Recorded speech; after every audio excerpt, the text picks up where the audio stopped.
கர்த்தராகிய இயேசு கிறிஸ்துவின் இனிய நாமத்தில் இந்த அதிகாலை வேளையில் உங்கள் யாவருக்கும் அன்பின் வாழ்த்துதல் தெரிவித்துக் கொள்கிறோம். இன்று நாம் தியானத்துக்கு எடுத்துக்கொள்ள இருக்கிறதான வேத வசனம் எசேக்கியேல் எழுதின தீர்க்கதரிசியின் புஸ்தகத்தில் 33ஆம் அதிகாரம் 31ஆம் வசனம். உன் வார்த்தைகளை கேட்கிறார்கள், ஆனாலும் அவைகளின்படி செய்கிறதில்லை. ஆமென். இன்று அநேகர் சத்திய வசனத்தை ஆசையோடு கேட்கிறார்கள், அவற்றை கேட்ட பின் அதன்படி நடக்க முடிகிறதில்லை. சிலர் ஆவலோடு பரிசுத்தவான்கள் எழுதிய அநேக புஸ்தகங்களை விரும்பி படிக்கிறார்கள், ஆனால் அவர்களில் சிறிதளவு மாற்றம் ஏற்படுகிறதில்லையே. கன்வென்ஷன் போன்ற மிகப்பெரிய கூட்டத்துக்கு தேவ வசனத்தின் மீது தாகம் உடையவர்களாய் வருகிறார்கள்.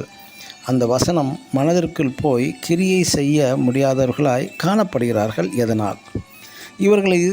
இவர்களது இருதயம் இரட்சிப்பு என்ற அனுபவத்தால் வேலி அடைக்கப்படாமல் திறந்தே கிடக்கிறது.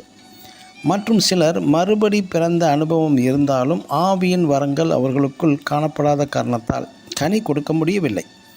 தேவ வார்த்தைகளை ஆர்வத்துடன் உற்சாகமாய் கேட்கிறார்கள், ஆனாலும் கேட்ட அந்த வார்த்தைகள் இருதயத்திற்குள் சென்று பலனளிக்க முடியாதவாறு காணப்படுகிறது. எதனால் என்றால், இவன் தன்னை பாவி என்றும் இயேசுவை விசுவாசித்தும் இரட்சிப்பின் அனுபவம் பெற வேண்டும். அதுவரை வழி அருகே விதைக்கப்பட்டதான விதை போன்று இந்த அழகிய முத்தான விதைகளை பறவைகள் மேய்ந்து விடுகிறதே. அந்த முத்தான வேத வசனங்கள் பலனளிக்காமல் சிதறி விடப்படுகிறது. தேவ வார்த்தைகளையும் கேட்போம் நாங்கள்.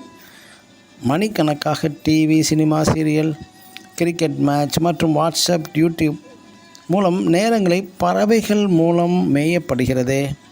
வசனங்களை அழித்து விடுகிறது.